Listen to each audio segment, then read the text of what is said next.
Oluvannyuma lwa liigi y'ababinywerwa okubanga erokedde okuggyibwako akawuka olunaku lw'enkya, ekibiina ekidukanya omuzannyo gw'ensero mu ggwanga kirina essuubi nti ttiimu eneekiikirira eggwanga mu mpaka za Afrobasket e Tunisia yakuba n'obudde obumala okweteekateeka nga 19 August terunnatuuka. Twagala bafaani mujje mubeere naffe nga tutegeka bino emizannyo gyonna, ate twetaaga ne buli omu, gavumenti ne kampani ez'amannya ne bafaani bonna abasobola okujja ne muyambe ttiimu zaffe ez'eggwanga.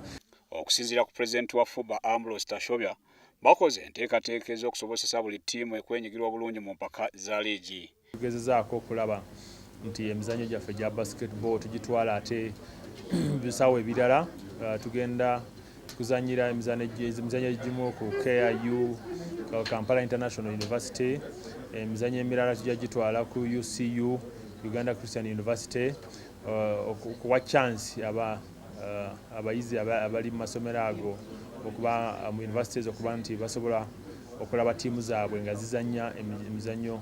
Agasseeko nti akakiiko ak'ebyekiko kayongeddwako abantu abalala okwagala okwongera amaanyi n'okuddukanya emirimu obulungi. Tashobya agamba oluvannyuma lw'empaka za Afrobasket 2015 okukwatibwa wiiki ewedde nga ttiimu ya Uganda Silverbacks eteekebwa mu kibinja kye kimu ne Tunisia abategesi ne Nigeria beetaaga okwetegeka okumala. Ttiimu zaffe ey'abakyala n'ey'abasajja eza senior national teams zasobola okuwangula ne zigenda mu empaka ze tuyita Afrobasket oba abantu kye bamanyi nga African Nations Cup.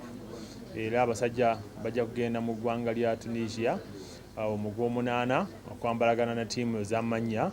KCCA Leopards eggulawo ne A1 Challenge mu bakazi, ate ba champions ba liigi Chief Oilers bazanya Tiger Head Power mu basajja, nga gyonna emipiira gya kuzannyibwa e Lugoko ku MTN Arena. Frank Serugo, WSTV, Kampala.